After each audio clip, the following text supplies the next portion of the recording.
on Sunday afternoon. We made our last official homemade ice cream, and so it is fall in our family, and so it's a great time to think about leafies and those kind of crops. Chris, I am perfectly fine with you jumping in and asking questions, or honestly, other folks too. So so if there's something timely, by all means. And if we get to the end and we want to talk about some other things, I'm good with that too. So the joys of fall gardening are, of course, that travel often decreases. Cool season crops can be quite space and actually time efficient when you think about how long it takes you to spray and manage twine and stake all of your tomatoes. Most of these are going to be much simpler to manage. Close watering is important. A little bit of fertilization is key, but we're not talking about as time consuming a crops. The other really nice thing about some of those space efficiency elements are that, say, if you're like me, you may still have peppers or things that you're harvesting in maybe your larger planting garden. And so you can come into some smaller space to raised beds and things like that and grow some really high quality leafy crops. So there's a lot of flexibility there. And of course, we are glad when the temperatures start to cool down. There are also some other cool elements of fall crops that actually have to do with the physiology of plants. So plants can actually increase their ability to withstand cold temperatures by increasing the amount of soluble sugars in their tissue. Now, that gets a little bit geeky and physiological, but there are some very practical benefits to home gardeners in that oftentimes once plants get acclimated and experience some cold temperatures in the fall, they can actually taste better. So this can happen with carrots, it can happen with cabbage and collards and a lot of those different crops. So for cool season crops that actually, some of those can actually have bitter compounds when they experience heat in the late spring and summer, we can actually get taste quality that is excellent in our cool season crops when we get into the late fall. And of course, when we use season extension techniques, we can get these crops harvesting all the way into the winter months for many of us and through for some of the hardiest of the crops. And so we'll talk about some of the main crops as well as just a few kind of growing tips and techniques that can be an asset to us in our cool season crops. So we're going to jump right in and we're going to talk probably, for the longest period of time about some of the simple, cool, leafy, and a few quick root crops that are a great place to begin. They're also the ones that give us the most margin on time. So as we sit here in the early part of September, we feel like it's still the early fall and temperatures are just starting to cool down. But we are actually in some ways past the ideal planting time for a few of the longer season of our cool season crops, but we're in great time for a lot of the leafy crops and some of the short season crops like radishes. So let's jump in. We'll have the opportunity to either direct seed or transplant.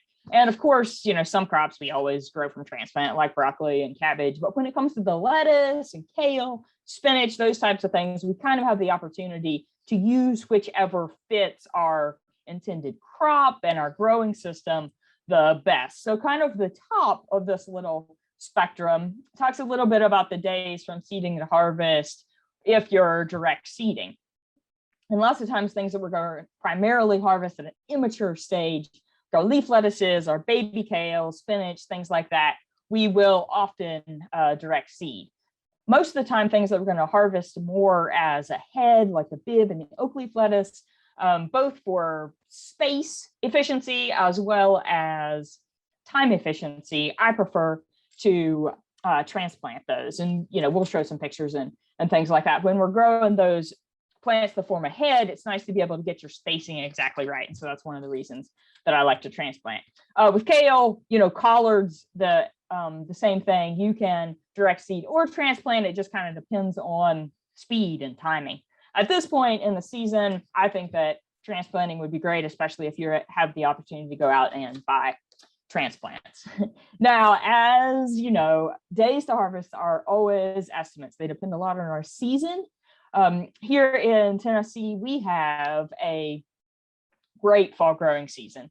and that oftentimes it extends, into November and, up for these very cool season crops, sometimes even into December, but it's variable. And so that makes predictability a little bit challenging. And so transplanting, while it can certainly shorten the days to harvest, we can't say, oh, well, it was 60 days to harvest and we have a 30-day-old transplant, so I'm going to be able to get to full harvestable maturity in 30 days now. So it speeds up the process, but it's not directly additive. And then we throw in this other element of these covers and techniques that can also kind of add time and give us more opportunity to get real, measurable, and edible growth in our crops in the fall season. Now, the math on this is challenging, right? Because how much benefit we get out of these covers depends upon the ambient temperature and the amount of sunlight. And so lots of times, I'll use general terms like, a week or 2 weeks extra. That can be useful if you're doing the math, but it is certainly not actually predictive. And I say that caveat, honestly, having spent much of my graduate work working on, how much difference these types of covers make. And they really do make differences, but it's hard to predict them because of the variability of our seasons. So because it is a great crop for direct seeding or transplanting in this time of the season, and also because I'll just be honest, lettuce is one of my favorites. We're going to start with lettuce and talk about some of the simple, easy leafy crops, and then we'll talk about a few of our other options. So I kind of already mentioned this, but for head lettuce, oftentimes we'll transplant. For leaf lettuce, we'll direct seed. And these are the general planting dates. Now, lots of times when we look at these planting dates, many times we're kind of borrowing them from commercial production types of metrics. Very useful. That's where a lot of good research has been done. But they're really calculated to get full harvestable crops to market. And so in some ways they're a touch conservative, and they typically are for outdoors. So sometimes we have a little bit of leeway there, especially for these leafy crops. With lettuce, we're going to be anywhere from sometimes under really good growing conditions, even under a month to harvest, or for head lettuce a little bit later in the season, we could be up in that 50 or so day range. Lettuce really likes 70 to 75 degree daytime temps. We really want to give it consistent moisture and a reasonable, but not excessive supply of nitrogen. One of the good things about fall lettuce is that it has a tendency to bolt less. So bolt is moving from vegetative to reproductive state. It's, beginning to flower. However, it does not eliminate the threat of bolting. We get warm October days and a mature lettuce, and you can still get bolting. I have proved this to myself, but we have really good options for lettuce in the great state of Tennessee. And we're going to talk a little bit about the leaf lettuces, Bib, so it's kind of small head lettuce, oak leaf, and then romaine. And so leaf lettuces are simple, very economical, space efficient, and this picture is actually in the early part of January, so they can also be pretty resilient and have a pretty long growing season. So Tropicana, Starfighter, Green Star are kind of this section of the green leaf lettuces. Then we have New Red Fire, Red Sails, Ruby Sky. Those are some of our key red leaf lettuces. And when we get into the cooler parts of the season, we will actually have more coloration many times in these red leaf lettuces, because that pigment, that red pigment anthocyanin, can also, in addition to sugar accumulation, provide some cold tolerance. And so it's kind of induced to be formed in the plants by cold temperatures. So we get some gorgeous reds later in the season. You will not get very much useful culinary information from me because I don't have very much useful culinary information, but all leaf lettuces pair well with great bacon grease. This was probably some of my earliest salad experience with my grandmother. So leaf lettuce is really always a good choice, great for raised beds, very good for containers. If you want to scale that up a little bit, one of my favorite head lettuces to grow is actually kind of small head lettuces, is oak leaf. And so Oakleaf, you can see, retains an open center there, so we don't have problems with tip burn, some of the physiological issues that sometimes we run into. And it also tends to, be fairly slow bolting. This is a bright green cultivar called Panisse. And you can see I just put a few weights on here just to kind of give you an ability to compare a little bit amongst these types of lettuce that we'll talk about. So that's about 1/4 pound. These are some specialty Oakleaf where you can cut the center out of the lettuce and you really have a very uniform size. So they're kind of a chef specialty cultivar, Salanova. This denser head, a little bit heavier. This is the same age of that same type of lettuce in red. And I talked a little bit about how you get beautiful red coloration under the cool temperatures in fall. However, those plants are using some energy to kind of form that red pigment. So it is common for us to see our red leaf cultivars be just a little bit smaller than our green leaf cultivars. This is one, and I'm talking about fall, but this is also one that I would say is great for a spring crop. It's been strong against bolting and kind of variability in spring conditions. This is what we might call a deer tongue. It's kind of a modification on an oak leaf, but a recent All-American Selections winner called Sandy. Butterhead are probably the lettuce that I have grown the most over the last 10 years or so. And you may know them, as Little Jim. That's kind of a type of the or Butterhead. These are larger, more open cultivars. So this is about 1/2 pound. This is Nancy, one that I've grown a lot in the fall. Here's Mirlo. You can kind of see 8 to 10 ounce heads. These are very mature. This is last fall's crop here in Knoxville. And the interesting thing about fib lettuce, if you don't immediately think of it with greenhouses, it is actually the type of lettuce that is grown in hydroponic greenhouses all over the world, and actually very much in your neck of the woods. So one of the largest lettuce greenhouses in the country is really close to some of you guys in the upper Cumberland area. And so we can grow some of this really nice, soft, tender leaf lettuce in our own gardens as well.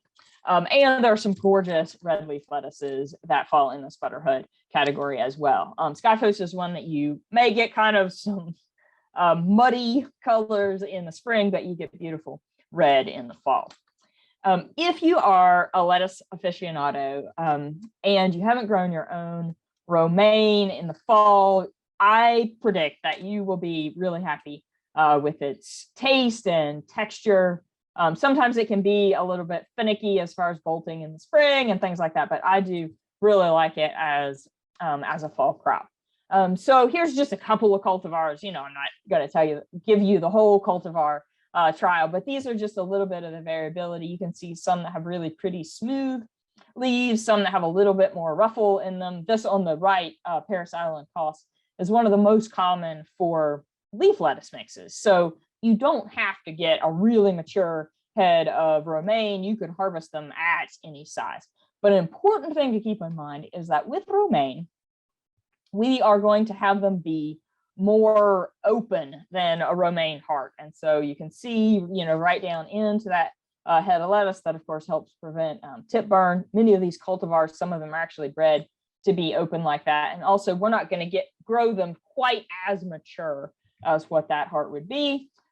Deep green tissue, actually higher in phytonutrients and things like that. So those are some of the key elements of beautiful romaine. Now, in the spring and even in the warm fall conditions, romaine can mature really quickly. So this is the difference between about a week in some of my Knoxville trials. This is great quality. And here we are really getting close to bolting. And this would be what bolting would look like in romaine lettuce. So this is actually a really good example from last fall. At about 4.5 to 5 weeks, it was perfect. At about 5.5 weeks, it had started to flower. So my general advice would be don't try to get huge, bulky romaine heads. Just harvest it early and eat and enjoy before you run any risk of bolting. Just as an aside, It is really hard for us to grow head lettuce, even in the fall, head as in iceberg or crisphead lettuce, because oftentimes our nighttime and our daytime temperatures are too high. And so we don't get the good conditions for leaf and head formation. Lots of times they're loose in the middle. I've tried a lot, even in hydroponic systems. And so if I want a good wedge salad, I will just buy my iceberg lettuce, but we have a lot of great lettuce options that we can grow. All right, so that was lettuce. And now we're going to talk about some of the other great leafy crops. Kale is one that I will say I try to eat kale as much as I can. And the thing that frustrates me about buying kale or kale salads from the store is that oftentimes you will get those midribs that are just really, I mean, when my sister-in-law fed my brother kale for the first time, which I believe was like last year, he said that it was like chewing on a rope. And I encouraged him to grow his own. He would like it a lot better. And so what I really like is immature kale. So very young, and you just have tender midribs and much less of them. And so baby leaf kale is really what I prefer. And so you can certainly direct seed it if you're mainly going to be harvesting it as a baby leaf. If you want to get there faster, you can harvest individual leaves and still keep it, fairly tender and harvest them at a young stage. So transplants or direct seeding can work. Of course, if you're going to grow a full-size plant, you'll want to space that out, to grow for several weeks in your garden. With baby seeded crops, lots of times what you'll do is just seed them in a band, right? So an inch or so wide, many seeds per foot, and just harvest them at a dense young stage like we're looking at right here. So the difference in timing, of course, is, some could be as little as a month, and some might take a couple of months to mature. We have time for kale. The middle of September, we can even go a little bit later, especially because we may often be covering it or growing it in raised beds or things like that where you can protect it.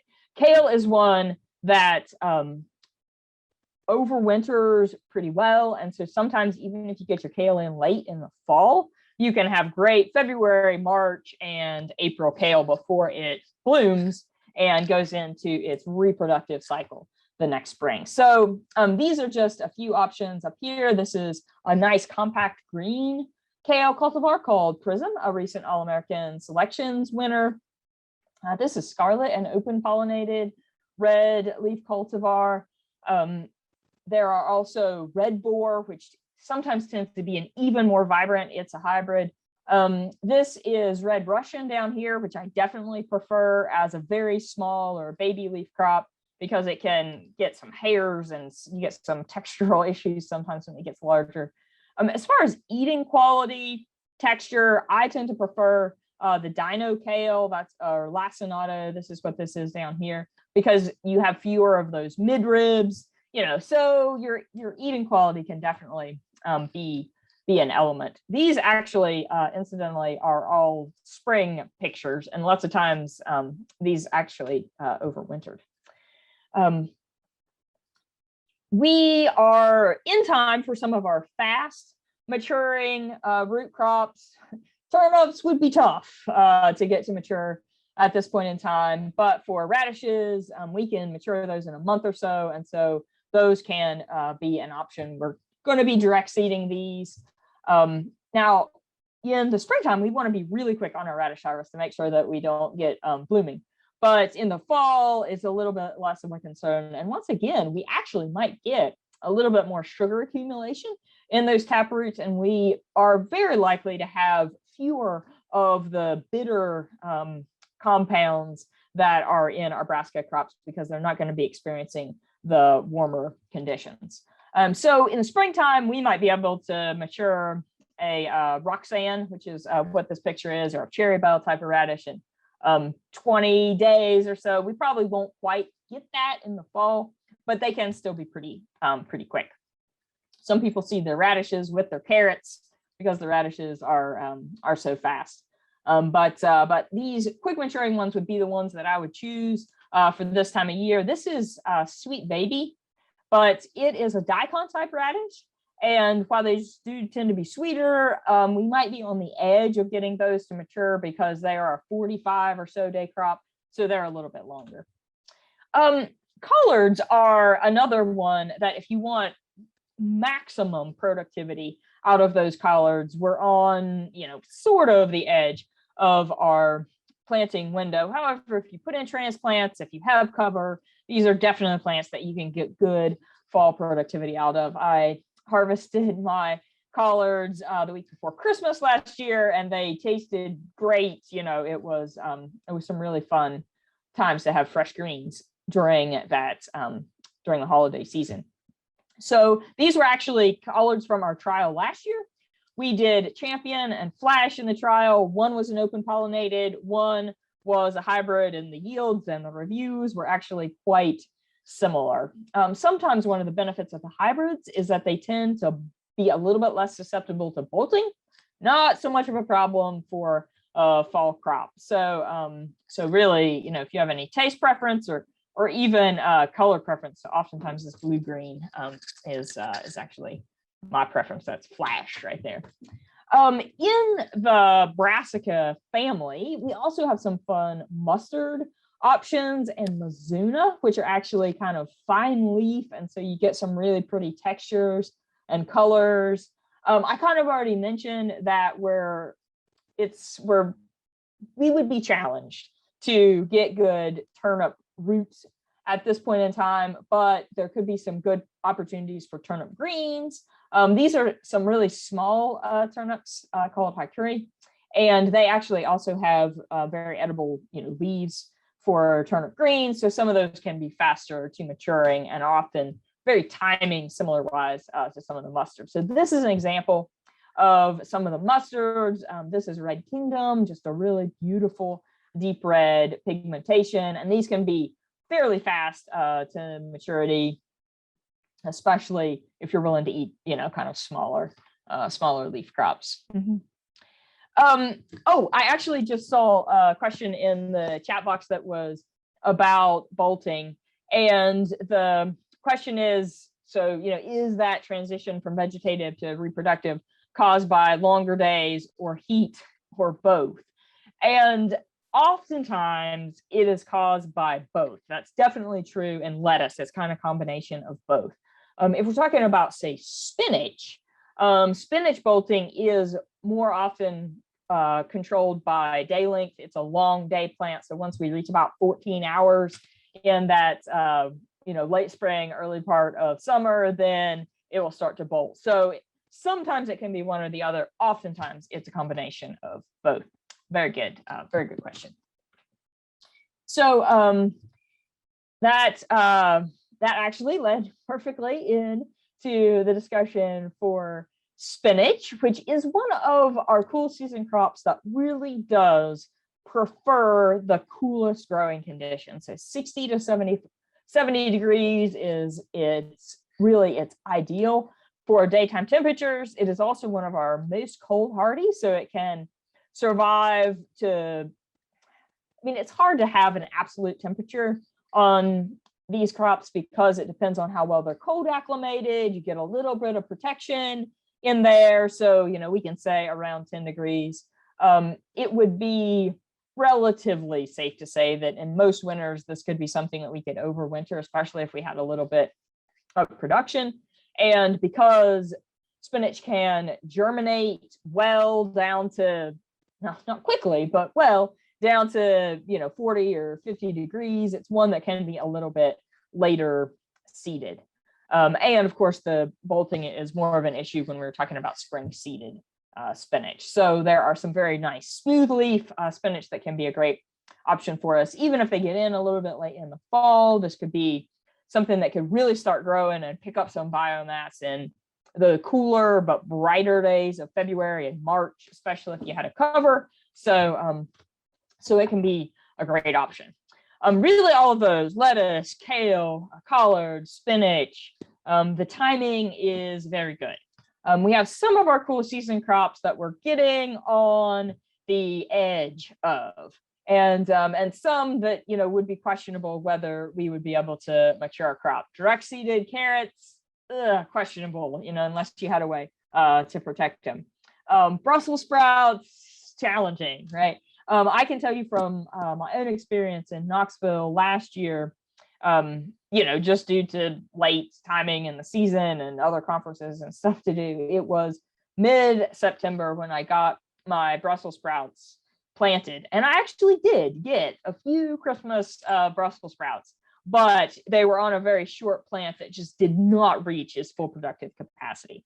So it's that question of, will you get some? You might, but are you definitely kind of putting a lid on your productivity by some late planting dates? Yes, that would often be the case. Now, with cabbage, we have some assets because there are some of the newer cabbage cultivars that are on the market that can be really quick maturing. And so this cabbage right here in the background is Catarina. And some of these from Transplants can be, you know, 45 or 50 days. And so I would definitely go for some of these smaller head types. Caraflex is another small head type that is actually more of a peaked type of head. So a really interesting and an attractive type of cabbage. Now, you probably, I mean, you know, this applies to collards and actually sometimes kale as well. I tend not to see quite as much problems on the kale, but our biggest kind of late summer and into early fall challenge is going to be all of the caterpillar pests that love all of the members of the Brassica family. And I definitely experienced this. We had a lot of collard and cabbage damage, cauliflower damage in the trial last year. So really kind of standard applications of, you know, biologicals like Bacillus thuringiensis, or one of my favorite protection mechanisms is to use a fine mesh screen. So this can be great for late summer type of production to keep your cabbage worms and, well, even armyworms at this point in time. It's been a crazy late summer. And then you could actually use this for a more temperature providing cover. You can put row covers or something even over top of the screen if you already had this hoop up. So there's some great double use for some of these screening materials. Broccoli, I can say I grew some broccoli last year that made me a fan. I haven't really, you know, eaten much broccoli over the course of the last couple of decades, but my own like November harvested broccoli, the taste was just fabulous. I'm convinced, you know, I'm a convert now to homegrown coal crops. But the planting date in that, you know, mid part of September, you know, I got heads in late fall, but they were smaller than would be. So we're very much on the edge now. Some protection at this time might definitely be an asset to get good growth in October and kind of sustain the larger heads through, you know, what's left of our warmer months. So we do want to transplant our broccoli. Broccoli can be one of those that does a little bit better in the fall, but can also be a really good spring crop for us. So, you know, if you're late and you don't have good transplants, you know, we can always wait on that one. For cabbage, for collards, for broccoli, all these crops, we want to make sure that we really get them growing and keep them growing quickly in the spring. Now, I don't mean in the fall. I don't mean excessive nitrogen fertilization, but we want to make sure that it's adequate because sometimes these are reasonably heavy nutrient feeders. And if we put them in behind a summer crop and haven't provided any additional type of fertilization, then they can get started off slow in that August to September period. One of the other things that I could throw in there about broccoli, if you're a little bit worried about maturing that main head to a desirable size, you can actually grow a stem or a sprouting broccoli. And really what you're doing is pinching out that main growing point and harvesting more of the longer side shoots. So this can buy you a little bit of time as well. This is artwork that's in the background here. Another kind of on the quicker maturing side, if you can get transplants, would be kohlrabi. And so it is sort of like a turnip, but it is actually stem tissue, so it's growing above ground. And this is actually, this picture right here is even a little bit bigger than is the ideal harvestable size. We often say we harvest them at about 2 inches in diameter. This is Conant, a recent All-American Selections winner. And, I'll mention this, if you can get transplants, I would be concerned that we would be on the edge of maybe a touch late, for direct seeded types of crops. But this would be one that even if you don't get a chance to grow it in the fall, it's been a brassica that I've been pleased with its spring performance. So, you can put it in as a pretty fast maturing, April, May crop as well. Once again, carrots, I would be concerned about, getting size. If I was going to put them in, then I would go for some of these smaller ones. This is a picture of Rondo in the background here. So some people call them a French carrot, but they're going to be faster as far as maturing. So they'd be more on this 55 to 60 day end of the spectrum versus a lot of our more traditional taper type carrots, which would be on that 75 to 80 day end. Now, right now our daytime and nighttime temperatures are moving towards the ideal range, but would we be able to keep them up far enough into the end of the growing season? It would be a little bit of a question. I've already told you my Brussels sprout story. So as an 80 to 100 day crop, it's going to be a challenge, if you don't get it in some kind of an August type of window. And so, I'd probably say for maximum harvest, we're a little bit late, but you can keep this in mind for future crops.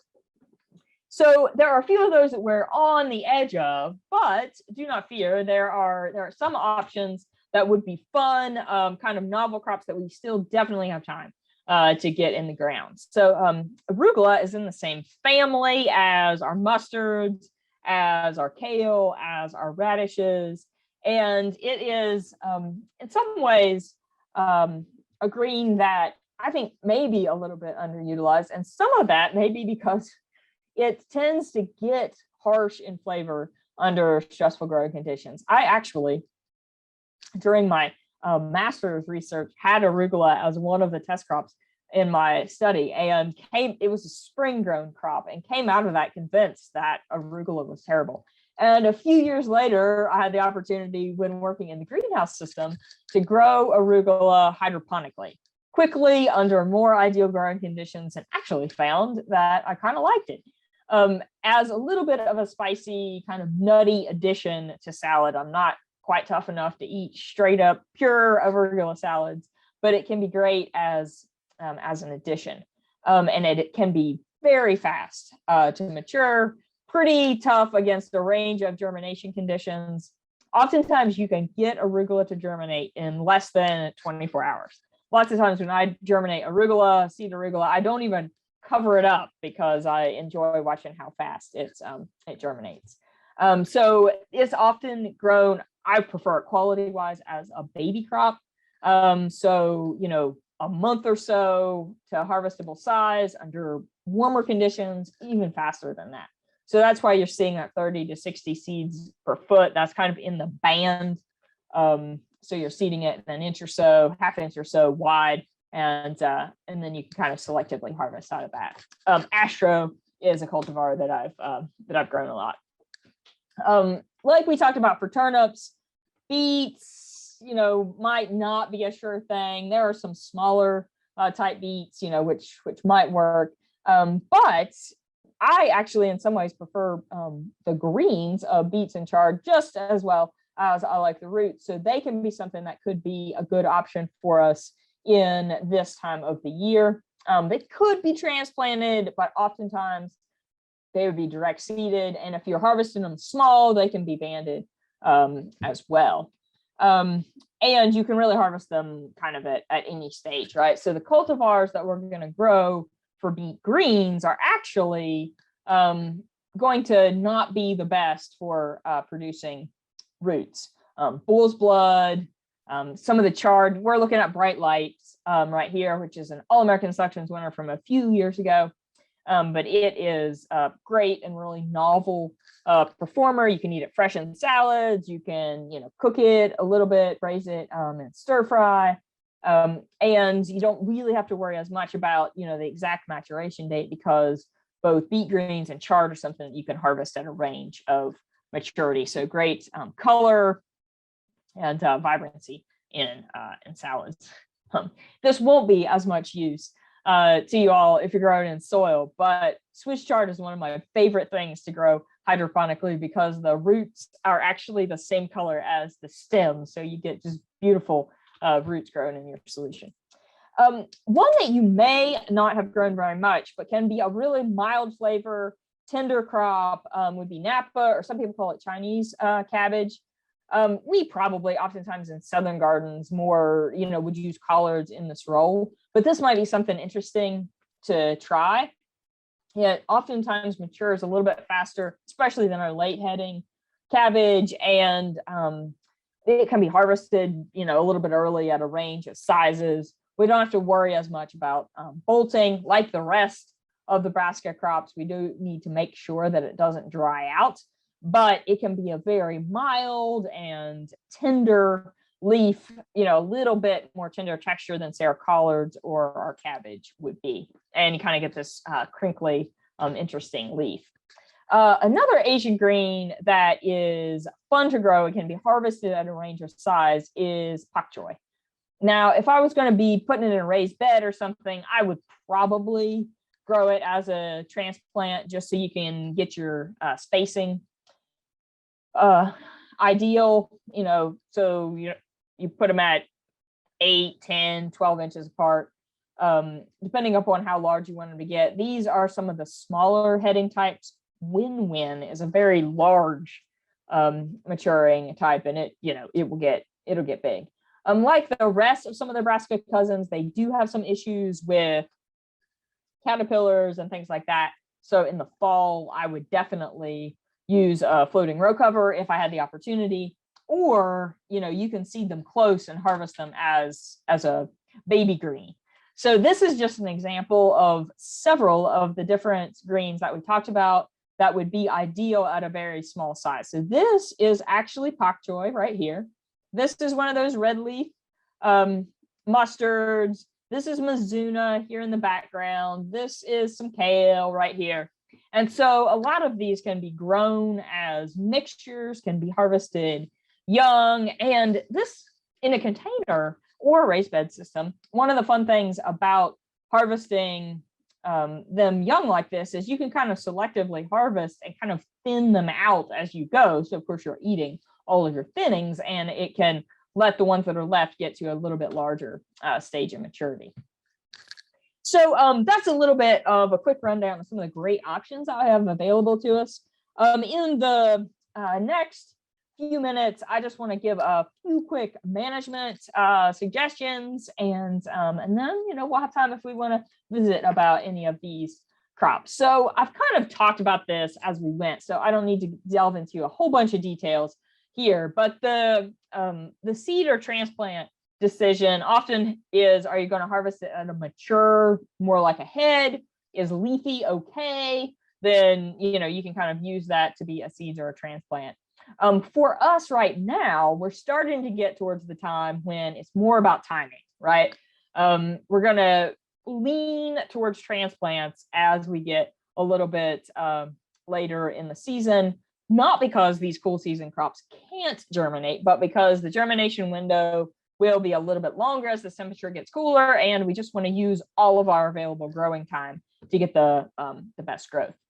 The reason I put this upcoming conditions in here is that for our leafy crops and things like that, as we get into the mid part of the fall, I really would look at the next few days of conditions before I plant it, because these are actually pelleted lettuce here in the background, and lettuce can germinate in a couple, 3 days under good conditions.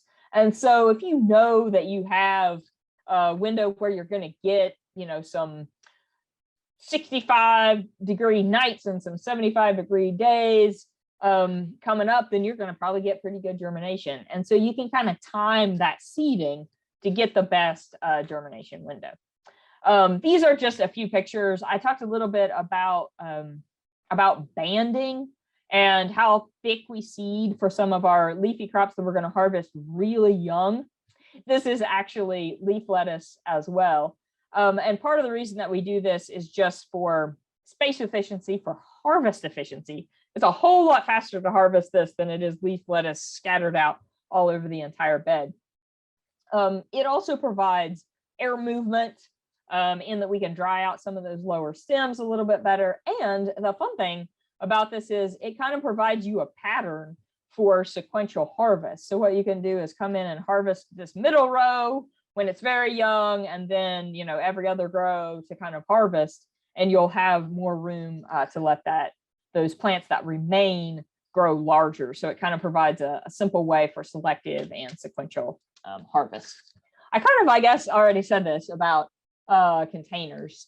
They are, of course, great because the media can be tailored to kind of even the time of the season, right? We can get by with smaller containers as we get in to fall and winter because they don't dry out as fast. Although a larger container will have a more stable temperature profile. So I would still kind of encourage you to grow in as large a container. Larger containers are typically better. Smaller ones we can get by with a little bit more peat type media because it will hold water well. The larger we get, drainage will be key, and so we can go with a little bit more pine bark. But overall, leaf mixes can be great for containers.